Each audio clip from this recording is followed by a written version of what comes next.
прошлом видео я обещал начать с одного из самых весомых факторов, связанных со здоровьем памяти. Это слух. Точнее, его постепенное снижение. Да, обычный слух, который многие вообще не связывают с работой мозга.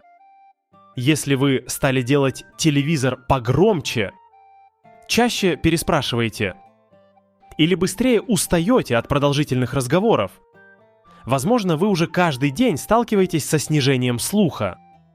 Но, скорее всего, объясняйте это просто. Возраст. Вокруг слишком шумно. Люди стали говорить невнятно. В этом видео я простыми словами объясню, что при снижении слуха происходит с мозгом. Почему одно крупное исследование обнаружило серьезную разницу у людей из группы повышенного риска? И почему многие откладывают проверку слуха почти на 9 лет? Слух часто ухудшается тихо, без боли, без резкого переломного момента. Обычно не бывает одного конкретного дня, когда человек просыпается и понимает: «Сегодня я стал слышать намного хуже». Все происходит понемногу. Мозг постепенно приспосабливается. Человек начинает прибавлять громкость телевизора, старается смотреть на губы собеседника, догадывается о словах по смыслу и долго не замечает, сколько усилий теперь требует обычный разговор. В этом и заключается главная проблема. Снижение слуха может продолжаться годами, а сам человек будет считать, что с ним все нормально. Начну с того, что удивляет почти всех. Что давление, диабет или высокий холестерин могут влиять на мозг, в это поверить легко. Но когда речь заходит о слухе, возникает вопрос: при чем здесь уши? Память ведь находится в голове. Пока эта связь не станет понятной, проверка слуха будет казаться чем-то второстепенным. В 2024 году комиссия медицинского журнала Lancet опубликовала крупный отчет о профилактике деменции. Снижение слуха вошло в число наиболее весомых факторов риска, на которые потенциально можно повлиять. По оценке комиссии, его вклад оказался больше, чем вклад курения, ожирения или малоподвижного образа жизни по отдельности. Почему слух так важен? Здесь одновременно работают как минимум 3 механизма. Первый – повышенная нагрузка на мозг. Когда человек хорошо слышит, ему не приходится отдельно расшифровывать каждое слово. Он сразу воспринимает смысл разговора. Но когда звуковой сигнал становится слабым или нечетким, мозгу приходится выполнять дополнительную работу. Что именно сказал собеседник? Это было одно слово или другое? Он спросил или просто сообщил? Человеку приходится постоянно восстанавливать недостающие части фразы по контексту. На это расходуются внимание и умственные силы, которые могли бы использоваться для понимания смысла, запоминания деталей и поддержания разговора. В результате человек быстрее устает. Он вроде бы присутствовал при беседе, но запомнил меньше, не потому что память обязательно испортилась, а потому что значительная часть ресурсов ушла на попытку просто разобрать слова. Второй механизм – постепенный уход от общения. Постоянно напрягаться во время разговора тяжело. Особенно в кафе, в гостях или в большой компании, где одновременно звучит несколько голосов. Сначала человек просто меньше участвует в общей беседе. Потом начинает реже звонить. Реже ходит в гости. Отказывается от встреч, потому что там шумно и утомительно. Со стороны может показаться, что он стал замкнутым или потерял интерес к людям. Но настоящая причина иногда намного проще. Ему стало трудно понимать речь. При этом обычный живой разговор – серьезная нагрузка для мозга. Нужно слушать, удерживать нить беседы, подбирать слова, распознавать интонацию, запоминать детали, понимать шутки и быстро переключаться между темами. Когда разговоров становится меньше, мозг теряет часть этой ежедневной нагрузки. Третий механизм связан с тем, что слуховые участки мозга получают меньше привычной стимуляции. Здесь важно не упрощать. Нельзя сказать: перестал слышать, и мозг сразу начал разрушаться. Наука работает не так прямолинейно. Но исследования с использованием МРТ показывают важную связь. У людей со сниженным слухом некоторые изменения объема мозга могут происходить быстрее. Особенно в височных областях, которые участвуют в обработке звуков, речи и других сложных функций. Об одном таком наблюдении стоит рассказать подробнее. Американские исследователи несколько лет наблюдали за взрослыми людьми. Участникам периодически проводили МРТ головного мозга. Затем сравнили людей с нормальным слухом и людей со сниженным слухом. Оказалось, что у участников, которые слышали хуже, уменьшение объема мозга происходило быстрее. Наиболее заметные различия наблюдались в височной области. Но здесь необходима честная оговорка: такое исследование показывает связь. Оно не доказывает, что именно плохой слух непосредственно вызвал все обнаруженные изменения. У людей могут одновременно действовать другие факторы: возраст, состояние сосудов, давление, диабет, образ жизни. Поэтому правильный вывод звучит осторожно. Снижение слуха связано с более быстрыми структурными изменениями в некоторых областях мозга. А восстановление доступного звукового сигнала может быть одним из способов поддерживать ежедневную работу мозга. Теперь перейдем к цифре, которую часто используют в рекламе слуховых аппаратов. Почти в 2 раза. Когда эту фразу показывают без объяснений, она выглядит как очередное рекламное обещание. Но за ней стоит серьезное исследование под названием Achieve. Важно понять не только красивую цифру, но и главное ограничение этого результата. В наблюдательных исследованиях обычно делают так. Берут много людей, проверяют их слух и память, а затем смотрят, у кого нарушения встречаются чаще, но такая связь еще не доказывает причину. Возможно, и слух, и память одновременно ухудшаются из-за состояния сосудов или других заболеваний. Чтобы проверить влияние коррекции слуха более честно, исследователи провели рандомизированное испытание. В нем участвовало почти 1000 человек в возрасте от 70 до 84 лет. У всех было снижение слуха. Участников случайным образом разделили на 2 группы. Людям из первой группы подобрали слуховые аппараты. Их обучили пользоваться устройствами и сопровождали специалисты. Участники второй группы проходили образовательную программу, посвященную здоровому старению. После этого исследователи в течение 3 лет наблюдали за изменениями когнитивных способностей. Самое ценное здесь – случайное распределение. Обе группы изначально были максимально сопоставимы. Поэтому возможную разницу между ними уже труднее объяснить возрастом, образованием или состоянием здоровья. А теперь результат. Если объединить всех участников исследования, существенной разницы между 2 группами за 3 года не обнаружили. Это важная часть результата, которую нельзя скрывать. Но среди участников с более высоким исходным риском когнитивного снижения картина была другой. В этой подгруппе у людей, получивших помощь со слухом, когнитивное снижение происходило примерно на 48% медленнее.